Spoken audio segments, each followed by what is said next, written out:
2021-এ তো বিজেপির চাকাটা 77-এ আটকে গেছিল, এবার 50-এর নিচে থাকবে, কথা দিয়ে গেলাম। 2026-এর লড়াই করে হয় একটা বিমান দুর্ঘটনা, হয় একটা রেল দুর্ঘটনা, হয় একটা রাস্তা ভেঙে পড়ছে, হয় একটা ব্রিজ ভেঙে পড়ছে, আর কোথায় হচ্ছে?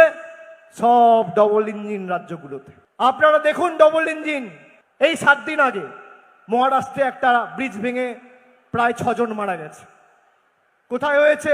মহারাষ্ট্র। ডবল ইঞ্জিন সরকার।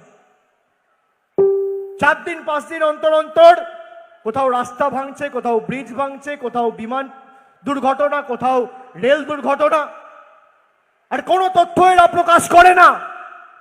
বড় বড় ভাষণ দেন, আমাদের পাকিস্তানি বলেন, আমাদের বাংলাদেশি বলেন। আজকে চিন্ময়ানন্দ প্রভু এতদিন ধরে জেলে, কবার খোঁজ নিয়েছেন? কবার খোঁজ নিয়েছেন? যারা হিন্দু ধর্মের ধারক বাহক বলে নিজেদের দাবি করে, জগন্নাথ দেবকেও আপনারা ছাড়ছেন না। কি অবস্থা আপনাদের! আপনারা খালি মমতা বন্দ্যোপাধ্যায়ের হাত দিয়ে সেই কাজের শুভ সূচনা হয়েছে বলে আপনারা প্রভু জগন্নাথকেও ছাড়ছেন না। কি অবস্থা!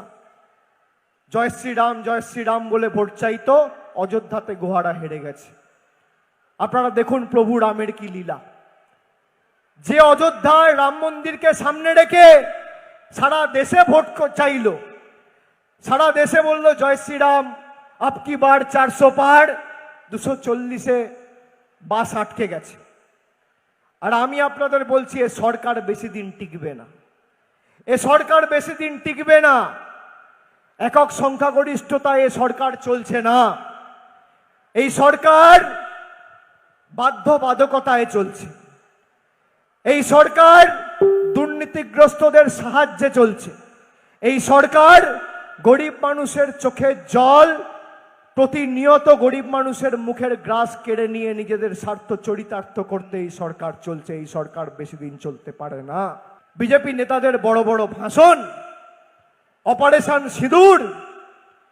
আমরা চাই যে 4 জন এই হত্যা লীলা ঘটিয়েছে, যে কায়দায়, যেভাবে, যে বর্বরতার সাথে 26 জনকে হত্যা করা হয়েছে, যে ভাষায় এই জঙ্গি সংগঠনগুলো বোঝে, সে ভাষায় জবাব দাও আমরা চাই। এবং সেটা একমাত্র সম্ভব হবে